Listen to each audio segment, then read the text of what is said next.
Добар ден, почитувани, ја следите најновата телма Амбуланта. Дали дебелината влијае врз репродуктивното здравје на жената? Како вишокот килограми го нарушува хормоналниот баланс и плодноста? Носи ли големи ризици за бременоста? И за мајката и за бебето? Влијае ли покачената телесна тежина врз редовноста на менструалниот циклус и може ли овулацијата повторно да се воспостави со намалување на телесната тежина, односно со слабење? Како телесната тежина го обликува женското репродуктивно здравје? Ќе ни појасни асистент доктор Димитар Калчовски, специјалист по гинекологија и акушерство. Останете на телма, а вклучете се и со ваши прашања во програма.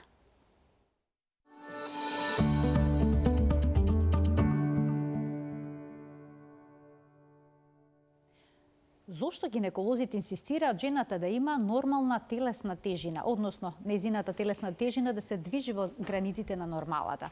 Што значи дебелината за женското репродуктивно здравје, за можноста да се забремени и да се одржи бременоста? На сите овие прашања денеска одговор ќе побараме од асистент доктор Димитар Калчовски, специјалист по гинекологија и акушерство од Универзитетската клиника за гинекологија и акушерство.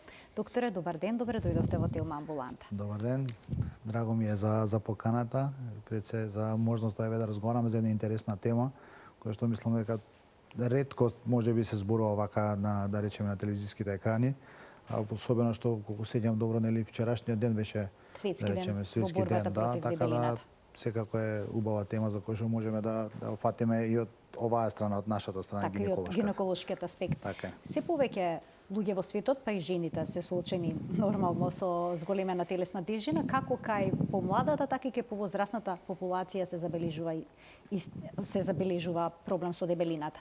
Па дали масното ткиво служи само за складирање на енергија или вистина дека има улога на ендокрин орган? Секако дека масното ткиво, убаво го рековте, значи некој имаше некои статистики вчера што ги слушнавме дека имаме стварно сериозен проблем, и барем еве за Македонија можеме кажеме за дебелината, односно обезноста, не само кај жените, него кај мажите воопшто, така да. И кај децата? И кај децата особено. Така да секако дека масното ткиво има функција како ендокринна жлеза, односно ендокринен систем. Значи он има своја сама можност, самото значи масното ткиво лачи хормони. Лачи повеќе хормони, еден од тие хормони кои што секако се врзани со женското здравје или со женската репродукција се естрогените, така да самото масно ткиво не е масно ткиво како што ние го знаеме и што го разговараме за тоа, него секако има и своја функција која што преку хормоните влие во здравјето на жената, секојдневното здравје, менструалниот циклус, репродуктивното здравје и така натаму и така натаму.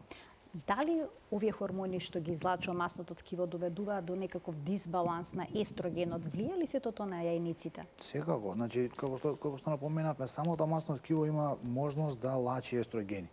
И самата концентрација, значи доколку имаме поголема концентрација на масно ткиво, секако се зголема и концентрацијата на естрогените кои што би требало да ги има и значи нормално во женскиот организам.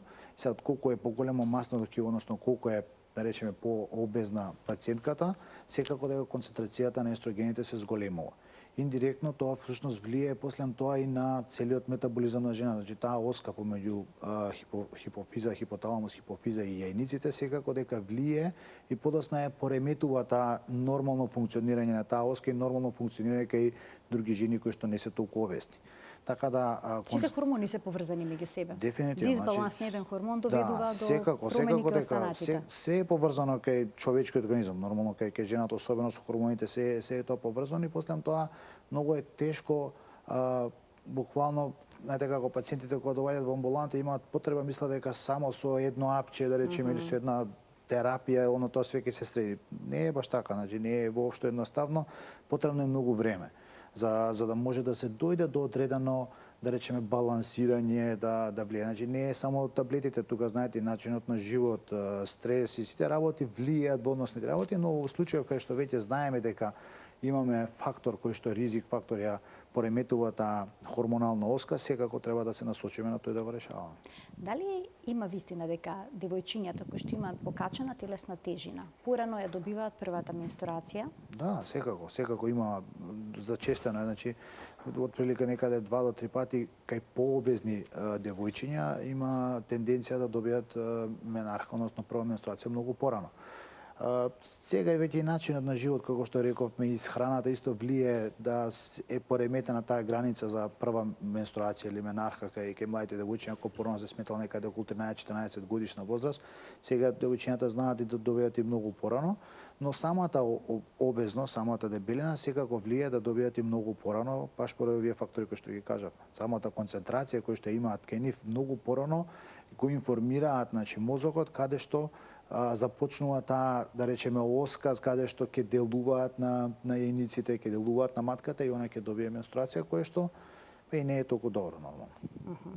А дали жените кои што имаат енормно покачена телесна тежина можат и да ги изгубат менструалните крварења? Како не. Значи, знаете како, самата дебелина, самото обезност има тој body mass index кој што сите ние го знаеме, претпоставуваме или можеме да прочитаме за него. Има одредени критериуми каде што се бодуваат, односно се означува тој индекс на телесна тежина, каде што колку е повисок body mass index, значи некаде нормалната вредност од 18 до 25 е, каде да речеме нормална тежина, од 25 до 30 индексот е некаде прехранетост, да го кажеме, но на 30 веќе се влегува во зоната на обезитет и веќе се има други градирање на обезноста, 1, 2 и прекумерна градирање, но секако дека обезноста и дебелината може да влие во пореметувањето и на менструалниот циклус, односно самото концентрација на, како што рековме, на естрогените доведува до пореметување на оската и тука имаме проблем. Значи и појава на така наречена инсулинска резистенција, каде што зголемува концентрацијата и на андрогените, машките хормони и индиректно, значи, искористувањето на инсулинот и сето тоа може да предизвика до губење на менструалниот циклус, но исто многу почесто и ановулација, односно ановулаторни циклуси. Што значи тоа? Тоа значи не доваѓа до така наречено прскање на фоликулот, значи на таа плодна циста која што ја кажуваме ние и ослободување на яйцеклетката. Значи менструален циклус без овулација. Да, ановулација циклуси кои што знаат да бидат почести кај помлади девојчиња и со нормална тежина и нормално кај жени кои што влагат во перименопауза.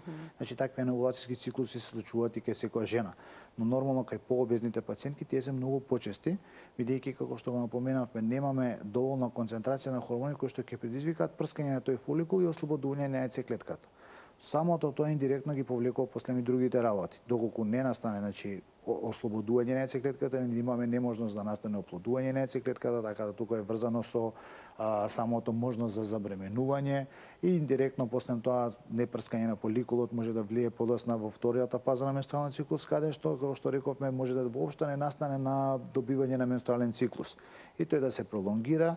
И како што рековте ви во почетокот, значи сите хормони се врзани меѓу себе и тоа ќе треба малце време за да се регулира. И сето тоа е индиректно предизвикано еден од причините обезноста, односно дебелината. А има исто така дебелината влијание врз квалитетот на јајцеклетките? Секако, значи има и квалитетот на јајцеклетките се намалува доколку имаме кај пациентка кој што имаме зголемен body mass index. Значи самата концентрација, поголема концентрација и постојана концентрација на одредени хормони, значи од естрогените, влијаат на квалитетот на яйцеклетките и на квалитетот дури на фоликулинската течност која што самите яйцеклетки се наоѓаат.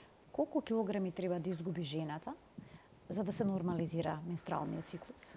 Видете, некаде по студии, по тоа што разговараме, значи секој килограм кој што ги изгуби е плюс за секој од нас, нормално не е само за жените, во случајот за жените разговараме. Така да, но се смета дека дури со 5% до 10% намалување на телесната тежина, што е, да речеме, вака можеби малце звучи, но не е едноставна работа, може да се дојде до подобрување на многу работи, значи кај самиот пациент, односно кај самата пациентка, дури да враќање на менструалниот циклус. Така да треба едноставно да се започне со целата постапка, нормално се консултираат со соодветни стручњаци кои што се во однос на тежината, значи дали се ендокринолози, дали се гинеколози, значи пациентите тоа е мултидисциплинарен пристап треба да има во однос на целата обезност и на целата дебелина, но секако се смета дури со 5 до 10% намалување на телесната тежина може да дојде до подобрување на многу фактори, вклучувајќи повторното појавување на менструалниот циклус. Жените кои што имаат синдром на полицистични јајници се соочени со зголемена телесна тежина. Сега, дали синдромот на полицистични јајници води кон дебелина или пак дебелината води кон синдром на полицистични јајници? Вака, значи, да разграничиме, не значи дека секоја пациентка која што има полицистични јајници е всушност обезна. Разбирате, значи имаме секако пациентки кои што се и подхранети, така да ги наречеме, кои што имаат синдром на полицистични јајници. Но секако обезноста може да предизвика до појавување на, да речеме, синдроми кои што се врзани со како синдром на полицистични јајници. Значи, кај обезните пациентки се смета дека многу е поголем процентот да добивање на синдром на полицистични јајници отколку на нормална тежина, значи пациентки кај нормална тежина или подхранетите. Но индиректно не значи дека кај секоја пациентка која што е обезна ќе има синдром на полицистични јајници, но секако дека е многу поголем процентот, некаде 3 до 4 пати се зголемува процентот кај обезните пациентки за појава на синдром на полицистични јајници. Кај нив се јавува проблем со забременување? Секако повторно тука се врзани, значи имаме зголемена концентрација на андрогени, на машки фактори, немаме можност на искористување на инсулинот во самите клетки, тоа е всушност една инсулинска резистенција која што напоменуваме. Немаме можност, значи многу се чести ановулаторните циклуси што го спомнавме, значи нема можност за оплодување и секако дека влијае во однос на репродуктивното здравје и можноста за забременување. Така. Кога станува збор за инвитро оплодувањето и дебелината, дали и тука може би има некакво влијание, секако негативно? Многу влијание. Значи, секако дека кај пообезните пациентки имаме потребна, можеби дури зголемена концентрација на терапија која што би требало да прими друга пациентка, да речеме во иста возраст, со исти хормони, но кај пообезната може да треба многу поголема концентрација да прими на тие хормони за стимулација на фоликулите и секако квалитетот да се добие помал број на јајци клетки, помал квалитет на јајци клетки евентуално и секако да речеме останатите други параметри кои што може да влијаат во инвитро циклусот, но со намалувањето на тежината дури ние исклучително често препорачуваме да се работи на тежината пред да воопшто се започне за се планира инвитро циклус. Најнапред да се нормализира тежината, па потоа да се размислува за бременост. Да, но пак кажам, тоа е нели многу тешко. Така е, многу е лесно вака да го кажеме, но секако тоа треба многу време и најчесто секој од нас, но секако пациентките кога влегуваат во да речеме во таа фаза од животот или со тие параметри, не сакаат веднаш да се заврши работата, но ако гледаме реално и да имаме со најголем можност за успех, треба да се размислува за сите варијанти, за сите работи. И како што знаеме, како што збориме, значи не е дека само обезност и дебелината врзана со инвитрото и со репродукција, таа е потребно да се регулира и за нормален функционирање на животот. Така да, но ако сакаат пациентките нормално да имаат поголема шанса за успех, особено за инвитро постапката, треба да работат на себе и да се потрудат да намалат тежината колку и да може да биде тоа. Но има голем број на непланирани бременности. Така е. Сега, што е со дебелината и непланирана бременост или пак планирана сеедно? Да. Се зголемува ли ризикот од спонтани абортуси? Дали ова точно? Да. Бидејќи може да се прочитаат многу такви факти. Да, секако. За тоа се тие најчестите прашања на некои пациентки кои што викаат: "Докторе, јас сум пообезна, има други пат не можам, нели треба инвитро правам, има обезни кои што имаат родено 2-3 пат двете дечиња." Тоа е факт, секој индивидуа е посебна сама за себе, значи не можеме ние да ги генерализираме работите, но во медицината ние одиме од статистика, од бројки, кажуваме во кој процент како е подобро да биде за самите пациенти. Секако дека обезитетот при евентуална бременост и рана бременост има своји негативни ефекти. Прво се зголемен процент на спонтани абортуси, значи влие повторно на хормонален дисбаланс, но секако влие и за рецептивност на ендометриумот. Така да што значи тоа? За примање на ембрионот, односно на всадување внатре во матката. Значи тука може да има пореметување и секако тоа да влие за предвремени или спонтани абортуси кај пациентки кои што се пообесни. Така да тоа е една работа. Доколку продолжи понатаму бременоста, самиот обезитет во текот на бременоста може да донесе други проблеми, значи гестацијски диабет, висок притисок, преекламсија, состојба, така да тоа се сериозни работи кои што треба да внимаваат пациентите и при планирање на бременост секако, но и при непланирана бременост треба да внимаваат.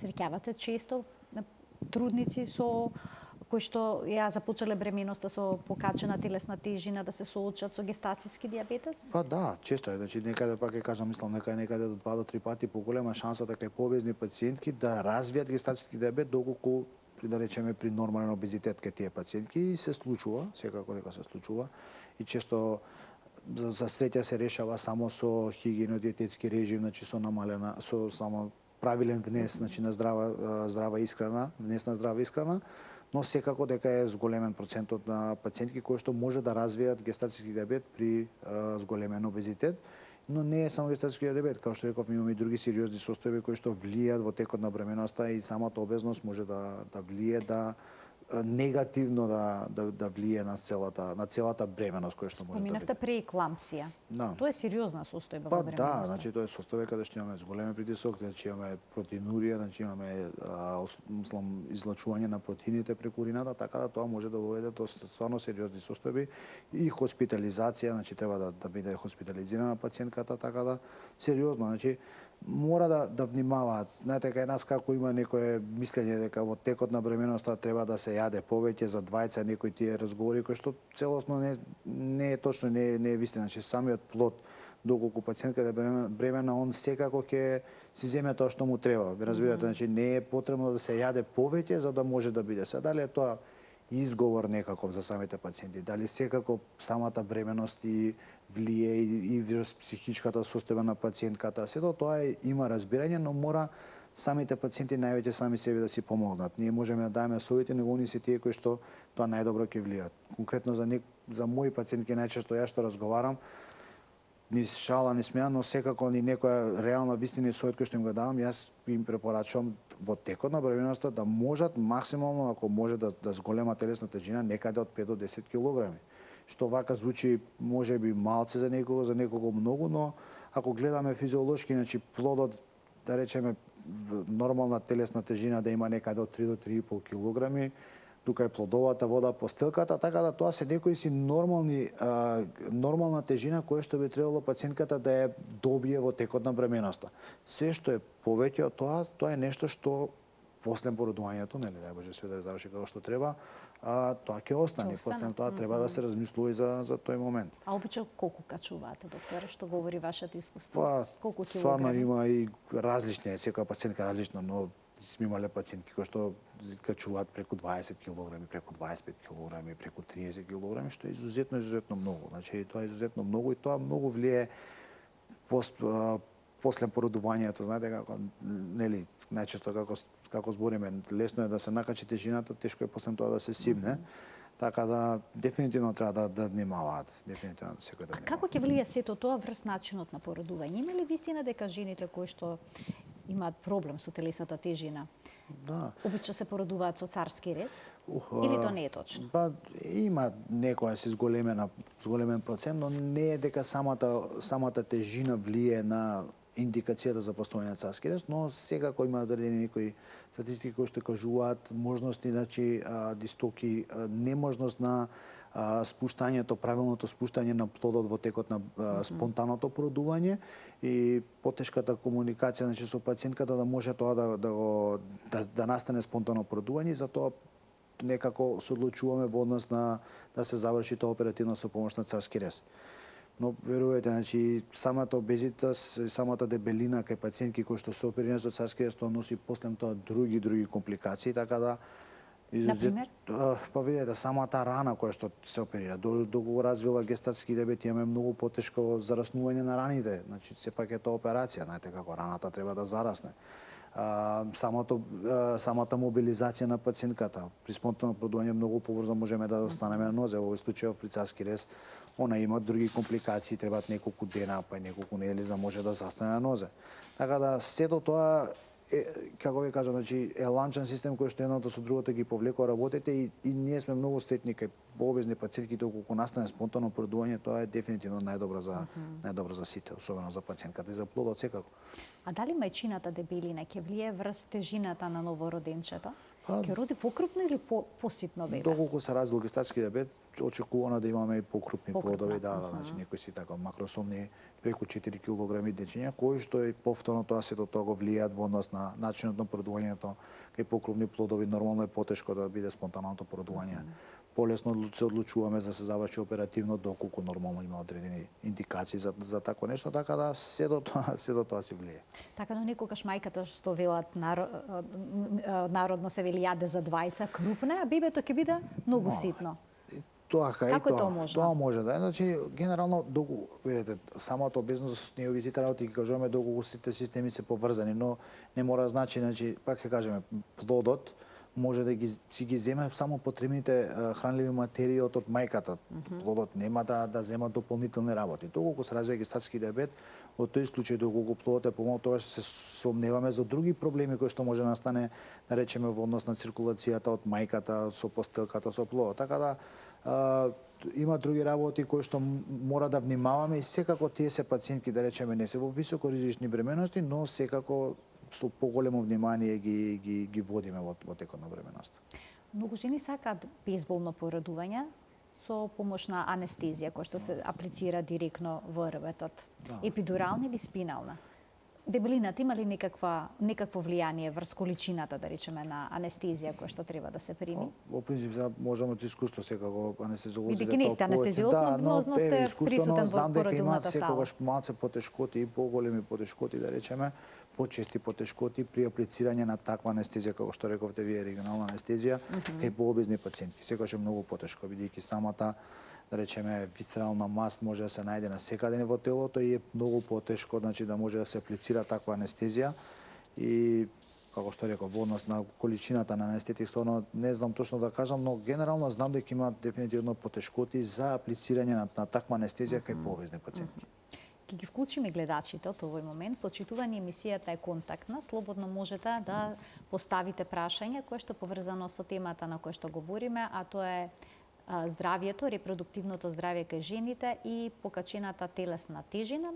Ќе разговараме за сите периоди од животот на жената, од првата менструација до менопаузата. Сега сме во оној дел со породувањето. Како изгледа опоравувањето кај жената која што има зголемена телесна тежина? Секако дека е многу потешко. Мислам, пак ќе кажам, во разговори со тоа што со нашите пациентки, секако дека им е многу потешко кај пациентки кои што допред 9 месеци, да речеме, или допред 6 месеци во почеток на бременоста сигурно не, него подоцна од текот на бременоста надодале поголема тежина, значи како што рековме над 10 кг, над 15 кг, знаете како таа тежина стои. Не значи дека со породувањето, да, де факто со самото чин на породување се намалува тежината, плодот нормално е тука, како што рековме, постелката како плодовата вода. Самиот чин на породување може да дојде до намалување на претходната телесна тежина на самата пациентка од минимум 5 кг, да речеме, повеќе, но останатите килограми кои што стојат, тие ќе бидат тука. И како што реков, самиот чин на опоравување трае малце подолго и покомплицирано. Не често се случува доаѓање до загноѓување на рани, значи неможност за затварање на оперативната рана. Почесто се случува тоа и во летните месеци, но секако дека може да се случи во било кој период од годината, самата обезитост, самото масно ткиво кое што треба ние да го оперираме всушност за да дојдеме до органите, до матката, за да можеме да го извршиме тој оперативен зафат царски рез, секако му треба многу повеќе време за да зарасне.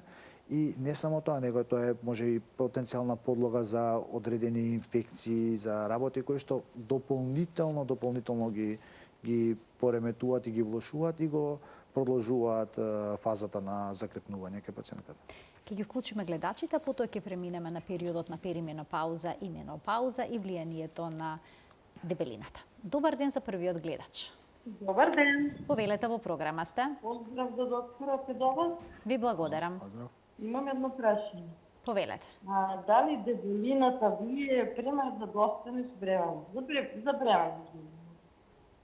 Така, прашањето беше дали дебелината влијае врз забременувањето, така? Да. Очигледно гледачката се вклучила малку подоцна, но секако ќе го добиете одговорот. Ви благодарам за вклучувањето во Телма амбуланта.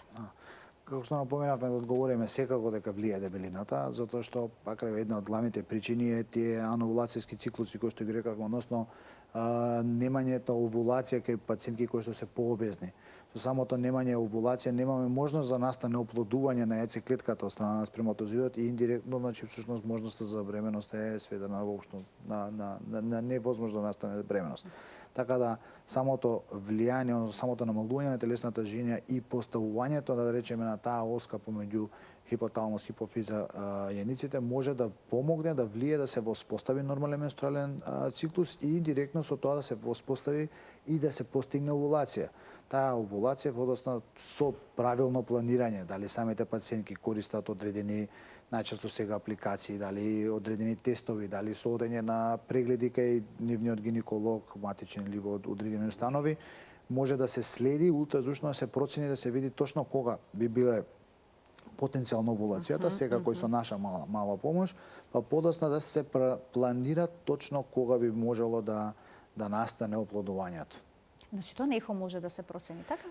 Па да, самите ехо прегледи може да се следи, се прават од прилика 2 до 3 ултразвучни прегледи после менструалниот циклус да се проценат дали постојат од фоликули кај во јајниците. Самите фоликули сметаме дека има во нив јајни клетки, односно јајцеклетки, и евентуално со самиот раст на фоликулите проценуваме дека доваѓа до одредена големина кои што би настанале зрели фоликули кои што би биле предпрскани. Дали со одредена терапија или остануваме природно спонтано, проценуваме дека они би настанале прскање во текот на следните неколку дена, најчесто со помош на терапија, тоа го правиме со една инекција каде што ние всушност механички ризикуваме да настане овулација во следните 24 до 48 или најчесто 36 сати, тогаш настануваат препораката да имаат односи дома за да може да настане оплодувањето или доколку правиме други интервенции како инсеминација или инвитро или што е да се одлучи, тогаш можеме точно да планираме како би настанала овулацијата. Ајде да ги слушаме останатите прашања од гледачите. Добар ден. Ало? Повелете, во програма сте. Па ја не знам, јас се изборував, мислев дека јас сум во програма. Не, сега го очекуваме вашето прашање. Повелете. Значи, моите синови се возраст 40. Така имате возрастни? Го изгубивме гледачот, контактот, дали се исклучи или да почекаме? Како ма? Имаме некаков проблем со гледачката, еве уште една можност. Добар ден. Дали не ве слушам? Сега ние ве слушаме одлично, повелете. Вак. Значи, да се повторувам. Децата ми се родија многу изнемоштени, беа над кило 350 и 20-та, 16 килограми бев поправена, и кога дојде докторот, која виде постелката, рече дека е како за седмаче и ја зема за таму. Добро. За вежби. Потоа, кога почнаа да цицаат, се поправа и по 400 грама неделно. И се си беше во нормала и мене не ми е јасно. И сега како си размислувам на некој гинеколошки преглед, ми рекоа дека матката ми е криво поставена. Дали тоа било причина за вашиот проблем? Добро. Поставеноста на матката и бременоста, ви благодарам за вклучувањето во програма. Сега по тоа што разбрав, како што кажа гледачката, значи претпоставам дека рече синови најверојатно била близначка бременост, ако не се лажам. И таа тежина што ја кажа некаде околу преку кило и 300, тоа се претпоставам предвремено породени, предвремено породување настанато. Во однос на тежината која што надоваѓа, стварно тука не би навлегувал, тоа остава повеќе педиатрите, се тие кои што го работат тој дел, но конкретно најчесто пациентите имаат често тој останат, значи разговор кој што го збориме за поставеноста на матката, дали е во антеверзија или во ретроверзија, односно тоа е всушност насоката на фундусот на утерусот, дали е према преден зет или према заден, и директно самата таа поставеност на матката секако не влие во однос на самиот чин на породувањето, можеби сигурно тоа би го врзал повеќе во однос на бременоста, значи гемеланата бременост, близначката бременост, ако е тоа било еден проблемите, и тоа што го спомна со однос на постелката, дали имала доволно добра циркулација помеѓу плодовите и постелката за да може да продолжи понатаму бременоста. Така да самата поставеност на матката, ако тоа е добра разбора гледачката, не е директно влијание за предвременото продување. Сега, одредени малформации на матката доколку има, ако тоа секако дека може да влие, така наречени прегради, септоми кои што ги избориме, тоа може да влие, но самата поставеност доколку тоа, како што разбрав, тоа не. Ајде уште еден гледаш да вклучиме во програма. Добар ден. Ало? Во програма сте, повелете. И благодарам. Дали во Скопската клиника е уклучена лазерска терапија за стимулација на јајниците за да дојде до бременост? Лазерска стимулација на јајници за да дојде до бременост. Да. Добро. Ви благодарам за вклучувањето во програма. Дали тоа? Да, маце не разбирам, че искрено не сум слушнал за лазерска стимулација. Него може гледачот се размислува за рејувенација на јајниците кои што се користи, конкретно на нашата клиника не се работи тоа. Тоа е метода која што се прави всушност од директно аплицирање на така наречено плазма зголемена со тромбоцити во јајниците. PRP, така наречено, да, и тоа е рејувенација. Конкретно на нашата клиника не се работи, има причини зашто се работи и зашто не се работи, така да тоа го оставиле за понатаму, али конкретно за прашањето, нашата клиника не се работи така. Лазерска сигурно не, а ова што го објаснив, тоа не. Кога жените влегуваат во период на перименопауза и менопауза, имаат големен проблем со телесната тежина. Зошто тоа се случува? Пак ќе кажеме, значи наглиот губиток на естрогените, значи влагањето во менопауза, всушност се губат женските хормони, така наречени естрогени, секако е една од главните причини за да кажеме накачувањето на телесната тежина, но и самото намалување на базалниот метаболизам. Пак ќе кажеме, че самиот метаболизам е нешто што секој човек го движи секојдневно, значи тоа е трошокот на енергијата секој ден кој што се случува за основните витални функции, доколку правиме нели дополнителни активности физички активности, но самото намалување базалниот метаболизам кој што се случува кај жените кои што влагаат во менопауза индиректно влијае за едноставно за зголеменување на телесната тежина. Односно, најчесто коментарите се истото, докторе, што сум ја дала пред 2 години, сега истото го правам, ама сега веќе зголемува телесната тежина. Значи, мора да се планираат тие работи. Не може да се не истото време кое што било доколку да речеме функционирала хормоналната оска и веќе во моментите кога почнува да престанува со функционирање на хормоналната оска, дефинитивно треба да се размислува поразлично. А дали дебелината во овој животен период кај жената може да доведе до некакви проблеми со гениталните органи, да пример? Да. Рак на матката и слично. Сега, дали дебелината ризик фактор? Да, секако дебелината е директен ризик фактор за зголемување, односно зголемен ризик за настанување на ендометриален карцином. Односно индиректно преку константното концентрација на естрогени и недостаток на прогестерон може да дојде до зголемување, односно хиперплазија, зголемена делба на ендометриумот, кој подоцна индиректно може да прерасне и да се предизвика во ендометриален карцином. Така да тука имаме директна последица, една од директните причини за постанување на ендометриален карцином, покрај други фактори секако, не е само тој, но секако е битен фактор за потенцијал за, да речеме, малигно заболување кај женските органи. Докторе, а што е со хормонската терапија? Некои жени земат контрацептивни пилули и тврдат дека им се накачила телесната тежина поради нив. Има ли вистина во тоа? Да, имаме и такви често пациентки и еден од најчестите да речеме причини зашто се одлучува да не земат хормонална терапија е таа една од тој проблем дека они ќе добијат зголемена телесна тежина. Значи директно поврзано користењето на хормоналните контрацептиви или хормоналната терапија со зголемувањето на телесна температура не постои.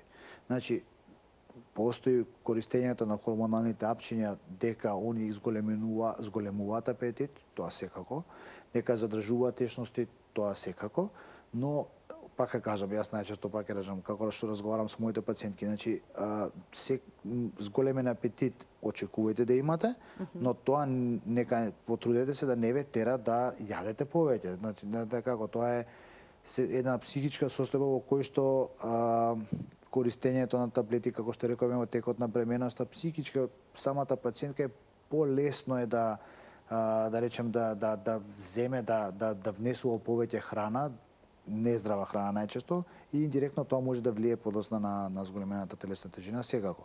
Но самите контрацептиви, самите хормонални апчиња директна поврзаност со зголемената телесна тежина немаат, и многу е битно да, па како што рековме, да бидат упорни. Значи, и делувањето на тие хормони, како што рековме на почетокот на емисијата, им треба време. Најчесто јас се трудам да бидат самите пациенти да бидат упорни, да им кажам дека ако започнеме со таква терапија, минимум барем 3 до 6 месеци да ја пијат терапијата, за да видиме некаков ефект од самата терапија.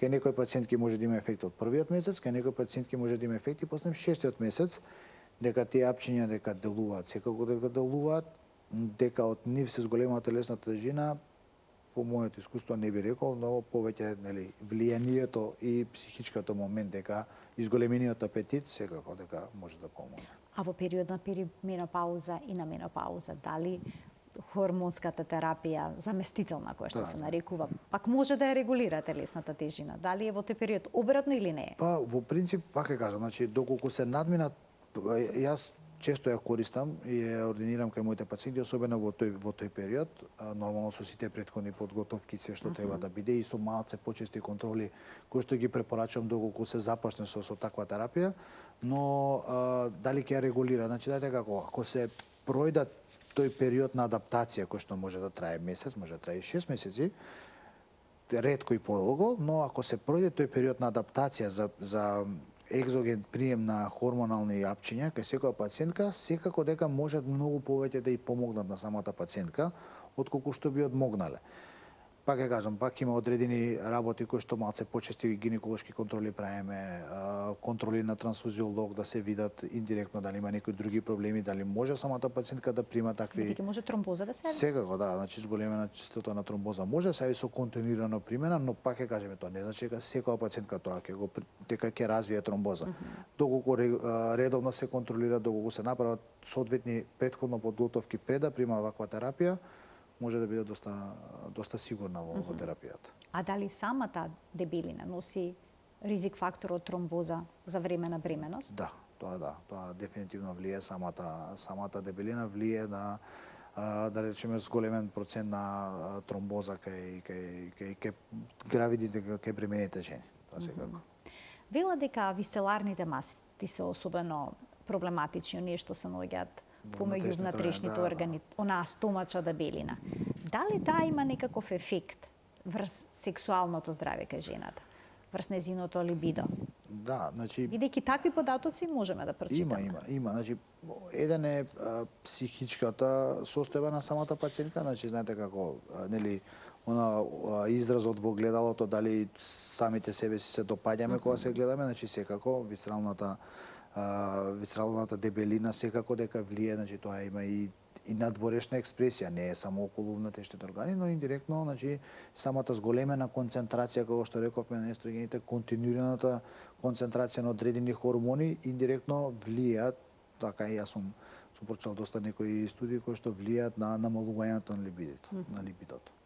Оние жени кои што имаат синдром на полицистични јајници, понекогаш за да им се регулира менструалниот циклус, примаат лекови Метформин најчесто. Да. За инсулин? Па тоа е индиректно за да помогне. За шекерна болест? Да, всушност да, тоа се таблети кои што, односно терапија кои што се И обично не им јасно зошто е примаат таква терапија. Знаете како, значи кај инсулинска резистенција, значи доаѓа неможноста на клетките да го искористат инсулинот. Секоја клетка всушност треба да искористи инсулинот за да може да функционира. Кај инсулинската резистенција клетката всушност има неможност да го искористи инсулинот, имаме зголемени концентрации на инсулин и индиректно на тоа може да влие, значи на пореметувањето на зголемување на машки хормони, андрогени, хирзотизам и така натаму, зголемена длакавост. Терапијата која што најчесто започнуваме е таблетарна терапија, многу често во консултација секако со ендокринолози, значи они се тие кои што ја ординираат. Некогаш и ние како гинеколози знаеме да ординираме кај некои пациентки, но најчесто се бара мислење од ендокринолог кој што одлучува во однос на која терапија, дали ќе биде таа таблетарна, па ќе кажам искуствено најчесто се започнува со таблетарната терапија, како што рековте, еден од тие лекови метформин, а подоцна дури ако има потреба се вклучуваат и инсулински инекции. Така да, доколку се успее со помош со таблетарната терапија да започнат клетките го искористуваат инсулинот, тогаш секако тоа може многу да влие на, да речеме, да влие позитивно во однос на менструалниот циклус, забременувањето, зашто и да биде ординирана терапијата. Но многу битно, тоа не го спомнавме, мислам, од текот на емисијата, многу е битно физичката активност. Исхраната секако е најбитна. Значи, поентата е, значи, пациентите не мора да земат терапија, да пијат било каква, дали е таблетарна или инекција или било што, доколку два моменти влијаат на себе, односно може да ги успеат да намалат внес на храна, тоа секако, и физичка активност. Тоа се две примарни работи кои што многу можат повеќе да помогнат него било кои други таблети. Значи, терапијата сама по себе би го немала посакуваниот ефект доколку не се направат промени во животниот стил. Секако, дефинитивно. Физичка активност и промена во исхраната. Дефинитивно, значи тие два моменти се најбитните во однос на све ова што го И обично не се спроведуваат.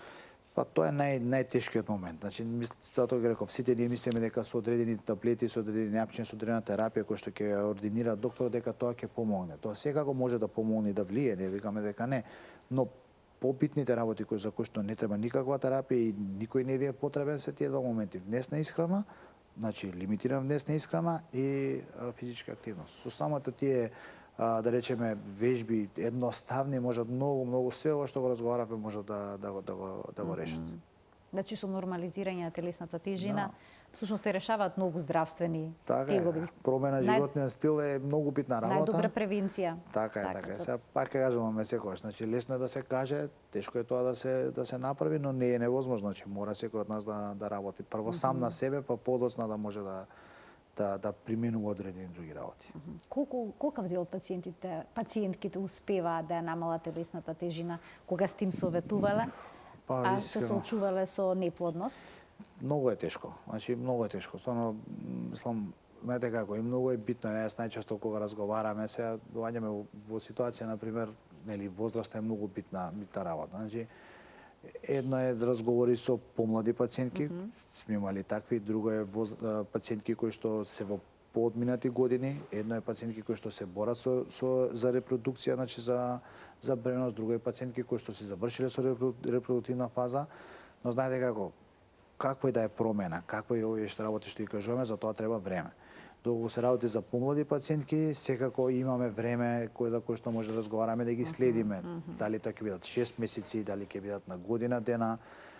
Намалувањето на телесна тежина не треба да биде и драматично брзо. Знаете како, значи тоа не може да биде во однос. И тоа не е здраво. Да, секако дека не е здраво. Значи некаде, да речеме, 3 до 4 килограми месечно да се губи од телесна тежина е сосем окей. Све што е повеќе од тоа е веќе може да поремети други работи.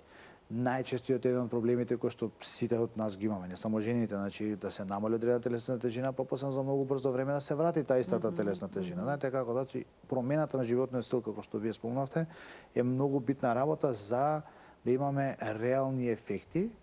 Ефектите секако им треба време. И јас најчесто, како што рековте, во секојдневната пракса кога разговарам со пациентите, правиме одреден план, мислам, јас оставам да, пак ќе кажам, и со други специјалисти да комуницираат самите пациенти. Мојот единствен совети кој што им ги давам е да дадат време. Време затоа што не може тоа да се постигне за кратко време. Дефинитивно. Пак ќе кажам, кога збориме со помлади пациентки или тие пациенти кои што имаат репродуктивна. Така е, докога имаме пациентки кои што се со, да речеме, возраст на 35 на 40 години, имаат проблем како обезитас и сакаат конкретно, значи, за репродукција, за инвитро или за плод, за све, тоа што ние веќе немаме баш толку време да можеме да оставиме на времето да се намалува тежина, се трудиме да биде некој начин со порестриктивна диета, за побрзо, значи некој си комбиниран пристап кој што најдобро ќе влие секако за пациентката со позитивен исход. Докторе, ви благодарам многу за вашето денешно гостување во Телма амбуланта и за сите појаснувања што ги дадовте со ова сериозна состојба, би рекла, бидејќи дебелината директно влие врз репродуктивното здравје на жената. Ви благодарам за поканата. Се надевам дека бевме доволно, да речеме, јасни за самите пациенти, како што рековме, да влијаеме на самите себеси, тоа е најбитно. Така, тоа е најбитно. Почитувани, ви благодарам и вам за денешното следење на Телма амбуланта. Гледајте не секој работен ден во редовниот термин на емисијата 12 часот и 50 минути. Пријатно!